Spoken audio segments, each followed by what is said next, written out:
ये चर्चा नहीं है। हम अपना चर्चा नहीं है। राजा भैया भी कोई चर्चा स्वीकार नहीं कर रहे हैं मानव कि चर्चा कराई जाए या न कराई जाए। ऐसे तथ्य जो ना आए हो कुछ बताना चाहते हैं। 5 मिनट 5 मिनट नहीं 2 मिनट। कुछ तथ्य जो इस सदन में रखे गए, इसके बाद आपको उनको भी सूचना दी है। तो श्रीमान वो आपत्तिजनक है। कुछ बिंदु मैंने भी नोटिस है। इस सदन की कार्रवाई लाइव देखी जाती है, रिकॉर्ड रहता है। माननीय नवाब साहब हमारे बहुत अच्छे मित्र हैं, साथ में मंत्रिमंडल में भी रहे। पहली बात तो यह स्पष्ट हो जानी चाहिए कि जो सर्वे हो रहा है वो न्यायालय के आदेश पे हुआ है। और जितने लोग बोले हैं इन्होंने पत्थरबाजी का कोई जिक्र, कोई चर्चा नहीं की। अब हम एक चीज तो ये भी जानना चाहेंगे कि क्या पत्थरबाजी करने से न्यायालय का आदेश बदल जाता है? अगर न्यायालय ने किसी सर्वे का आदेश दिया तो उस आदेश को पलटने के लिए क्या तरीका है? उससे बड़ी अदालत में जाए कि सड़क पे खड़े होकर के पत्थर प्रशासन के ऊपर और पुलिस के ऊपर चला जाए। आज तक कभी प्रशासन का निर्णय, न्यायालय का निर्णय इससे बदला हो तो? दूसरा श्रीमान, पुलिस और प्रशासन के लोग जो घायल हुए हैं उनके प्रति किसी ने कोई पीड़ा, कोई चिंता व्यक्त नहीं करी। बहुत गंभीर मामला है ये। ठीक उसी तरह है जैसे बहराइच में 22 साल का एक नौजवान राम गोपाल मिश्र, 4 महीने पहले शादी हुई थी, उसकी हत्या कर दी गई। इतनी निर्मम हत्या करी गई, इतनी गोलियां शरीर में मारी गई, हाथ के नाखून भी निकाल लिए गए। अपराध क्या था कि उसने अपने धर्म का एक झंडा लगा दिया। श्रीमान, इसी चर्चा में एक बड़ा रोचक तथ्य सामने आया। माननीय नवाब साहब ने कहा कि कुंदरकी में लूट हुई है, लूट करके, वोट लूट करके ये विधायक बन गए हैं। वरना कुंदरकी में 65% मुसलमान हैं, 35% हिंदू हैं, तो रामवीर सिंह कैसे जीत जाता? ये कार्रवाई में है हमारा। तो मनोहर, एक सवाल हम ये भी करना चाहते हैं कि जिन विधानसभाओं में मुस्लिम मतदाता की संख्या हिंदू से कम है, क्या वो लूट करके विधायक बन के आते हैं?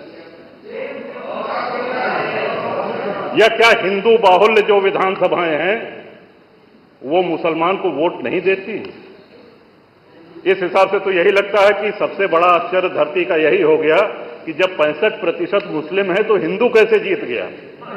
आज पहला दिन है इन लोगों का सदन में। हमने अनुरोध किया था जो नए सदस्य जीत के आए हैं कम से कम परिचय करा दें, हम लोग भी पहचान लें।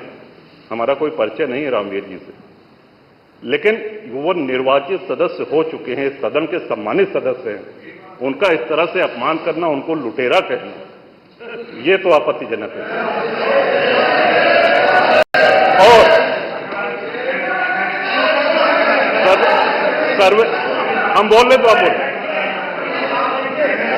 बोले।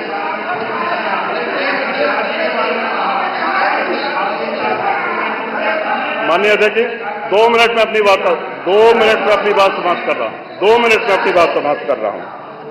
हम लोगों ने भी बड़े धैर्य से सुना। तो इस सदन का एक क्राइटेरिया, एक मापदंड क्या ये तय मान लिया जाए कि जहां हिंदू अधिक है वहां हिंदू विधायक को ही जीतना चाहिए, मुस्लिम विधायक सिर्फ वहीं से जीतना चाहिए जहां मुस्लिम की आबादी 50% से अधिक है? अगर ऐसा नहीं हुआ तो ये मान लिया जाए कि वोटों की लूट हो रही है या विधायक लुटेरा बन के वोट को लूट करके जीत करके आया है, बेईमानी से आया है? तो श्रीमान, ये तो इन शब्दों को कार्रवाई से हटाया जाना चाहिए। ये सदन के विधायक का अपमान है। और एक बात और कही गई कि सर्वे शांतिपूर्ण चल रहा था। एक हिंदू होने के नाते, एक सनातनी होने के नाते माननीय अध्यक्ष जी, हम तो ये कहते हैं कि न्यायालय किसी भी मंदिर पर सर्वे का अगर कोई आदेश करती है तो मैं नहीं समझता कि किसी भी सनातनी, किसी भी हिंदू को कोई आपत्ति होगी। हमने किसी के धर्मस्थल तोड़ के अपने धर्मस्थल नहीं बनाए। करें जहां करना हो सर्वे करें। हम कभी गुम्मा अद्धा नहीं चलाएंगे, हम पत्थरबाजी, हम न्यायालय के निर्णय का सम्मान करेंगे। तो शासन का काम, प्रशासन का काम तो न्यायालय के निर्णय को लागू कराना होता है। तो इसलिए माननीय अध्यक्ष जी, इस पे चर्चा कराई जाए।